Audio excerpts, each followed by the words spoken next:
investasi di IKN jauh dari apa yang dikampanyekan Jokowi karena tidak ada kepastian hukum. Implikasi untuk membangunkan instrumen-instrumen negara yang tidur. Tidak tidur karena memang mereka diaktifkan sejak awal.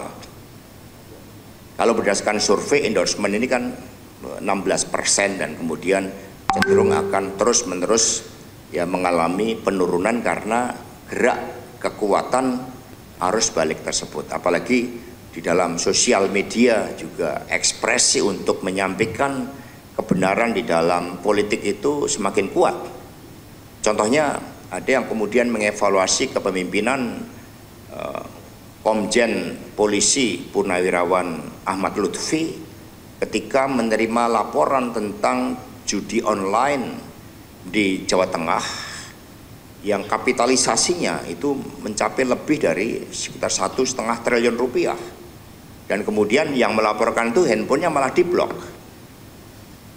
Ini kan kemudian terungkap ke publik sebagai suatu kebenaran. Sehingga kami percaya PDI Perjuangan ini setidaknya kami punya 1,2 juta pengurus partai di seluruh Indonesia. Dan rakyat Indonesia yang melek politik itu semakin besar. Banyak yang merasakan ketika mereka menerima bansos, tetapi implikasinya kan PPN mau dinaikkan, yang kemudian mengurangi pendapatan mereka karena pengeluaran rakyat secara kolektif menjadi besar. Jadi akhirnya rakyat menjadi korban dari suatu politik bansos yang dilakukan demi kekuasaan itu. Lapangan pekerjaan, begitu banyak PHK karena risiko terbesar ketika membawa instrumen negara di dalam politik adalah ketidakpastian hukum. Ketika ada ketidakpastian hukum, maka tidak ada investasi. Kecuali bandar-bandar judi. Karena tidak ada kepastian hukum. Equality before the law-nya ini yang kemudian menjadi suatu persoalan. Dan kita lihat persoalan PHK ini persoalan yang sangat serius.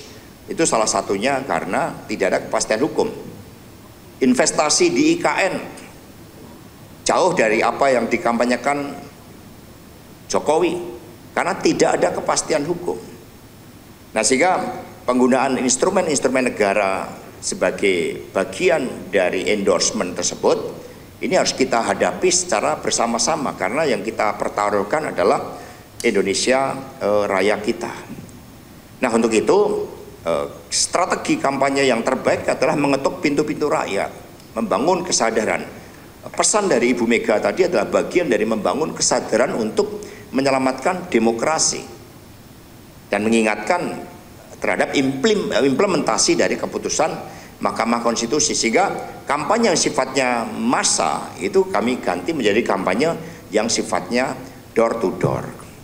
Nah, di Jakarta sendiri kami optimis karena respon dari Mas Pram yang juga sangat bijak.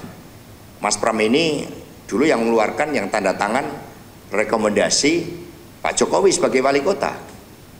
23 tahun bersama Pak Jokowi, 10 tahun menjadi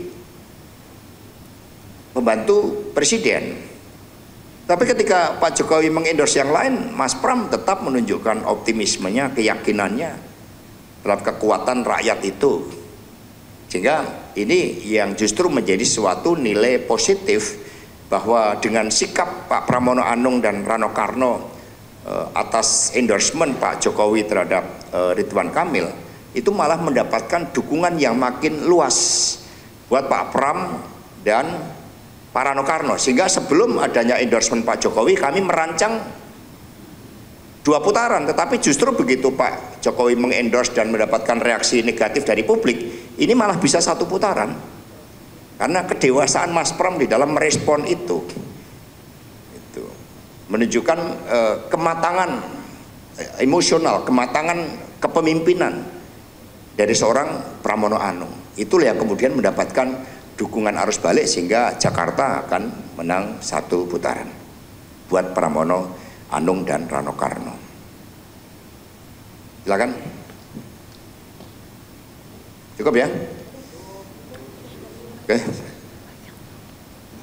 Ya, ini di belakang ini karena mereka juga di bawah koordinasi Bung Ciko nanti untuk menjadi juru bicara partai. Jadi kami melakukan proses kaderisasi agar wartawan nanti tidak melihat wajah-wajah saya yang sukanya boxing ya, tapi mungkin nanti akan lihat wajah-wajah lain di dalam menampilkan komunikasi politik dari PD Perjuangan. Ini juga bagian dari hasil konsolidasi yang dilakukan di daerah-daerah.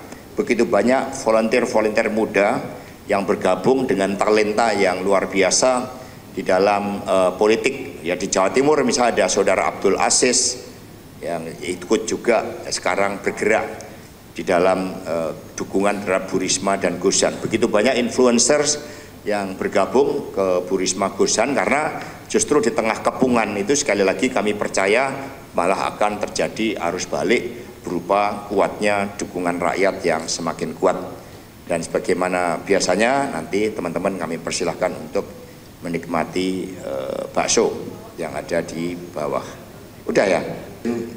Di kesempatan yang baik ini kami ingin mengajak kepada seluruh masyarakat dan media untuk mengawal putusan 136 yang menurut kami putusan ini adalah putusan progresif dari Mahkamah Konstitusi yang mengatur memasukkan frasa pejabat daerah, anggota TNI Polri dapat dipidana apabila melakukan pelanggaran pilkada.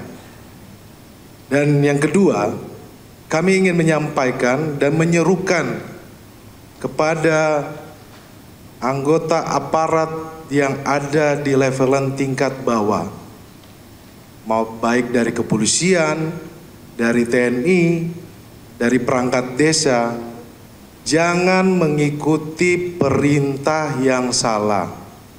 Karena apa? Akibatnya ancamannya pidana. Dan yang kedua, ingat karir dan ingat keluarga. Konsentrasi pilkada ini hanya sebentar saja, tetapi implikasi apabila dipidana ini bisa implikasinya terhadap karir